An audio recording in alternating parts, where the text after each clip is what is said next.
Olá, pessoal, bem-vindos. Bem-vindos, pessoal. O tema que a gente vai desenvolver na nossa palestra é neuroestética e desenvolvimento humano, sentidos e percepções. Assim, a gente vai discutir a relação entre arte, saúde e percepção humana, explorando como essas áreas se interconectam e influenciam o desenvolvimento sociocultural e individual. Meu nome é Luísa Baldissim, eu sou bacharelada em Design Gráfico e Digital no Instituto Europeu de Design em São Paulo. Eu atuo no mercado como ilustradora, com enfoque em artes visuais e comunicação visual. Atualmente, na Clínica de Neurodiagnose, em Jundiaí, tenho pesquisado a área de neuroestética, interessada na relação do processo criativo como ferramenta do desenvolvimento biográfico, pessoal e social. Eu sou Maurício Baldissim, neurocirurgião, médico antroposófico, com mestrado e finalizando meu doutorado na Faculdade de Ciências Médicas da Unicamp. Dirijo a clínica de neurodiagnose que criei em 1993. Sou professor da Faculdade de Medicina de Jundiaí e também da seção médica da Escola Superior do Goetheano, na Suíça, onde também me desenvolvo pesquisa no Conselho de Pesquisa. Sou do Comitê de Medicina Antroposófica do Consórcio Brasileiro de Medicina Integrativa, que é um consórcio para pesquisa e desenvolvimento de bases de saúde e terapias integrais. Bom, o objetivo da nossa aula é apresentar um panorama sobre como o design, a arte e os avanços na neurociência e o conhecimento antroposófico podem oferecer insights valiosos para a compreensão do comportamento humano e a promoção da saúde. Em uma sociedade onde a atenção plena e cuidadosa se tornaram cada vez mais raros, é importante a gente se perguntar: como o nosso entorno imediato impacta a nossa saúde e desenvolvimento? As neurociências nos oferecem uma compreensão detalhada dos processos pelas quais percebemos e respondemos ao mundo. A neuroestética, em particular, examina como os estímulos estéticos impactam nas nossas redes neurais e, consequentemente, no nosso comportamento. Esses insights são fundamentais para o desenvolvimento e compreensão da evolução neurológica, observando-se que quando desenvolvemos uma abstração, temos uma representação de uma experiência interior. E essa vivência nos traz uma construção da experiência sensorial que se comunica ao mundo. Aí, esse desenvolvimento, cabe aí um processo de crescimento e diferentes etapas da vida que nos mostram como que a experiência estética, a partir da vida madura, pode desenvolver e moldar nossas respostas cognitivas, emocionais e também delinear um envelhecimento e desenvolvimento de uma maturidade com qualidade de vida, atuando preventivamente na saúde física e mental. Então, podemos observar aqui uma ampliação na discussão do desenvolvimento perceptivo, de como as interações do corpo, da mente, representam esse processo numa síntese de imagem de nossa individualidade. E aí, o conhecimento das bases antroposóficas vai contribuir com o entendimento da neurociência, como o fenômeno perceptivo gera e dando ao nosso sistema nervoso a sua extensão por todos os órgãos e tendo um papel e um elemento mediador do organismo em sua interação com o meio ambiente e com a consciência do nosso próprio corpo em diferentes etapas da vida. As neurociências, elas nos trazem aportes científicos sobre uma necessidade de compreensão e integração da nossa consciência e eficácias nas abordagens em que há desenvolvimento criativo e estado também de capacidade de expansão e contemplação. Essa expansão e contemplação, ela é importante já desde a formação médica, já discutida em Houston, no Texas, sobre a necessidade da medicina estudar interações do corpo e mente e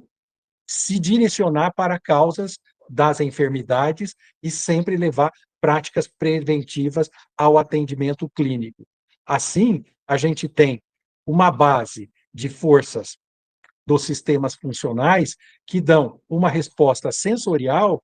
também integrando o nosso sistema rítmico e metabólico com potências funcionais, que são a atividade corporal, a atividade do estado vital e anímico e a nossa percepção individual, que é a nossa resposta do self. Essa é a implicação que nós queremos mostrar entre a neurociência e o desenvolvimento da neuroestética. essas abordagens, entre a neurociência e a neuroestética, elas nos convidam a considerar que o processo neurológico, a autoconsciência e as etapas biográficas, elas promovem autodescoberta e crescimento pessoal. E a combinação desses conhecimentos na prática clínica cria uma abordagem completa para o diagnóstico, a reabilitação, com tratamentos de fontes naturais, terapias, atendimento corporal, meditação, arte, biografia e conhecimento do desempenho das funções mentais ou psicológicas superiores. Então, partindo desse entendimento, a gente pode observar que nossos reflexos e toda a evolução perceptiva parte de uma atividade inata, incoordenada, para ser aprendido como experiência e habilidade. Aqui nós podemos observar como que o esquema sensório-motor em uma criança de 2 anos, no caso a Luísa, desenvolve a partir de um rabisco, né, uma garatuja, até uma imagem representativa cheia de conteúdos criativos, e essa representação do elefante que ela sempre nos mostrava desde pequenininha até o seu desenvolvimento no ensino e na prontidão para leitura e para escrita. Outra observação da experiência interior é uma experiência de abstrair o entendimento do pai, né? Nessa mesma situação, a gente observa a representação do pai, né, como um reptiliano, né? No caso, mais uma das obras da Luísa, e a gente consegue, então, constatar que o desenvolvimento perceptivo, ele repete também as etapas evolutivas da natureza, e a gente parte, então, de uma resposta de atividade reptiliana até desenvolver os nossos primeiros gatear como um mamífero inferior, até evoluir o aspecto de um sistema perceptivo maduro, que é um cérebro e um sistema nervoso do ser humano, tá? Então, aqui as diferentes etapas evolutivas e como esses processos interagem na percepção e na modulação criativa. Isso é sempre ordenado mediante um sistema de sinalização, de sinais perceptivos que são convergentes e divergentes mediante a estímulos que são inibitórios, excitatórios, comunicativos, simultâneos em feedback. Então, o sistema neurofuncional acaba respondendo em excitação e inibição por vias GABAérgicas e do glutamato, que são moléculas que mediam o nosso nível de atenção e de excitação e também de relaxamento. Então, aí a gente pode partir para um campo visual de percepção e criação, em que o próprio cérebro já tem um substrato para se manter constante, correspondendo de forma física, mas também pela alma, identificando muitos processos que a cor aparente do objeto e a composição da comprimento da luz determina o nosso entendimento estético, em particular, não só do objeto, mas também diretamente de utilizar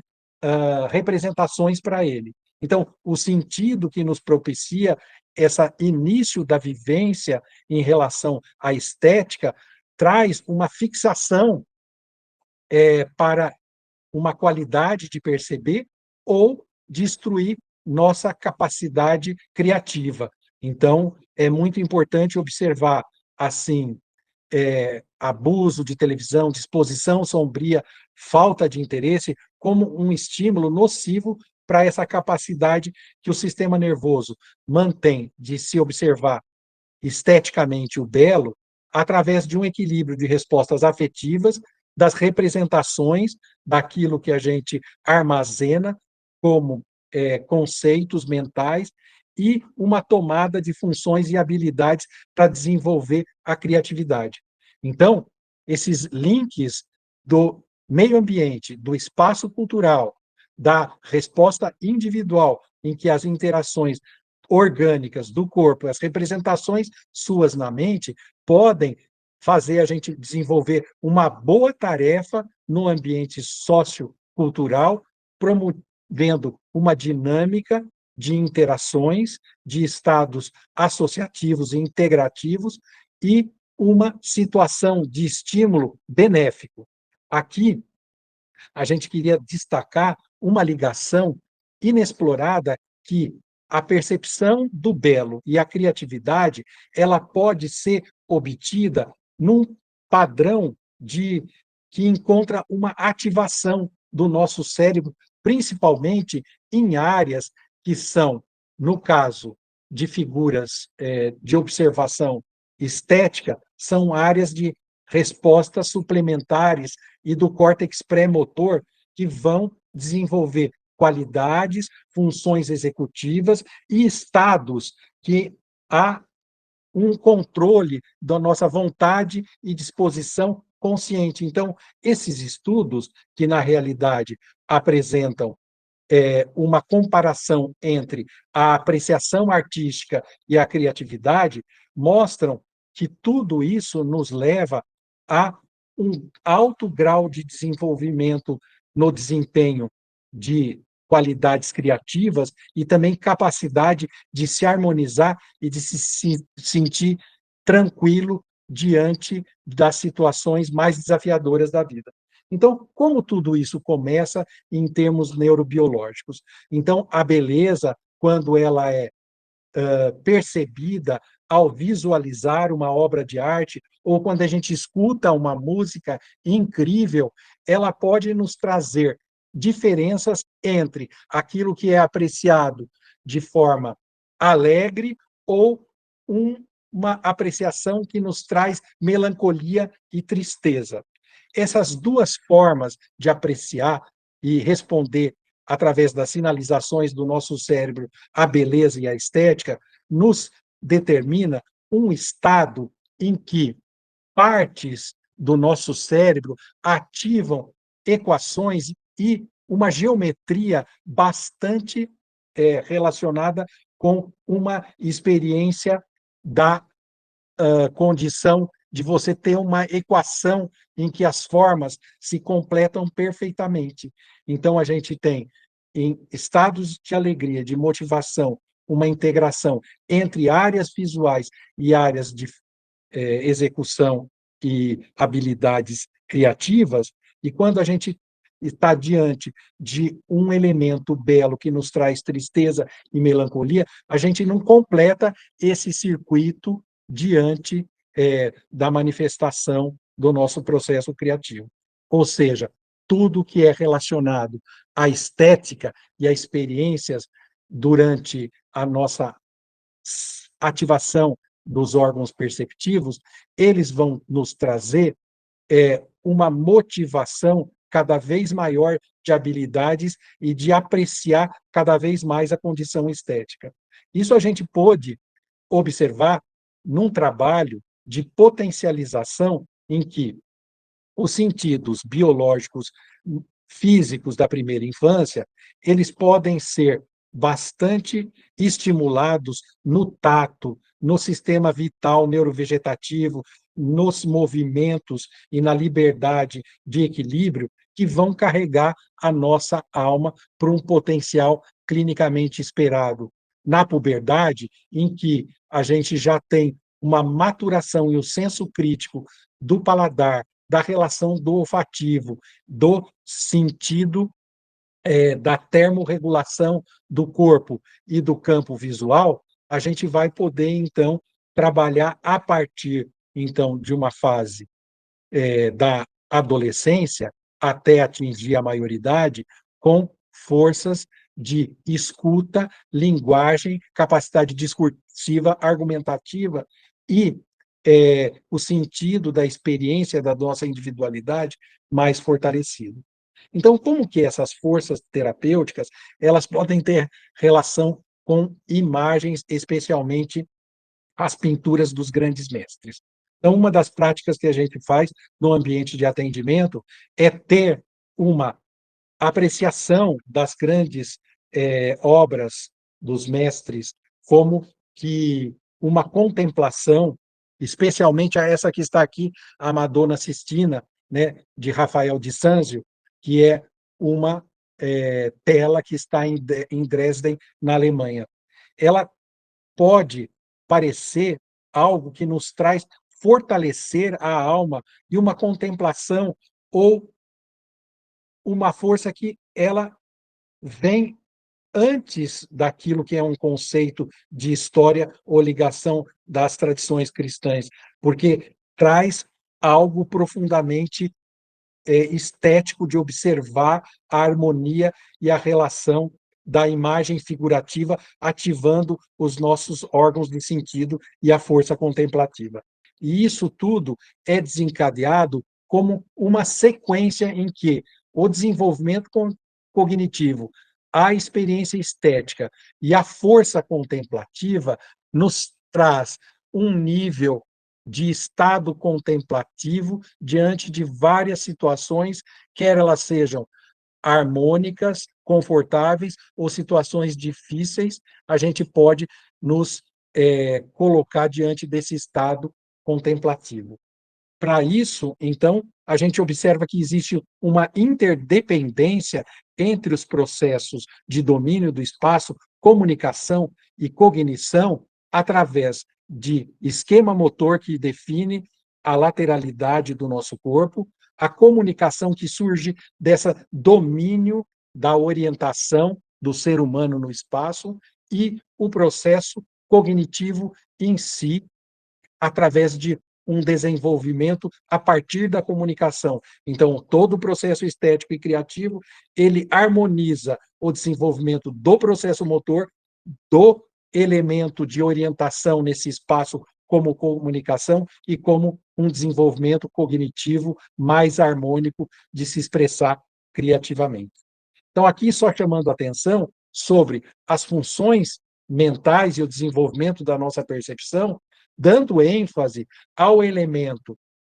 corporal, em que o tato, o processo vital, o movimento e o equilíbrio, eles se educam para a gente desenvolver melhor linguagem, processos cognitivos, atenção ao ouvir e identidade pessoal, e também reconhecimento da identidade do outro. Esses sentidos, quando desenvolvidos como uma potencialidade do desempenho contemplativo e criativo, podem criar um estado cognitivo e fortalecer a saúde. Então, eu gostaria de deixar essa imagem que representa o ponto de vista antroposófico, fortalecendo essas novas investigações da neurociência, em que a beleza se põe a serviço de um processo criativo, imaginativo, e aquilo que é uma cognição sustentada nessa beleza transforma-se em inspiração, e todo esse esforço, então, nos traz um sentimento positivo e intuitivo no caminho da nossa jornada de vida. E quero agradecer vocês, eu e a Luísa, tá? Muito obrigado.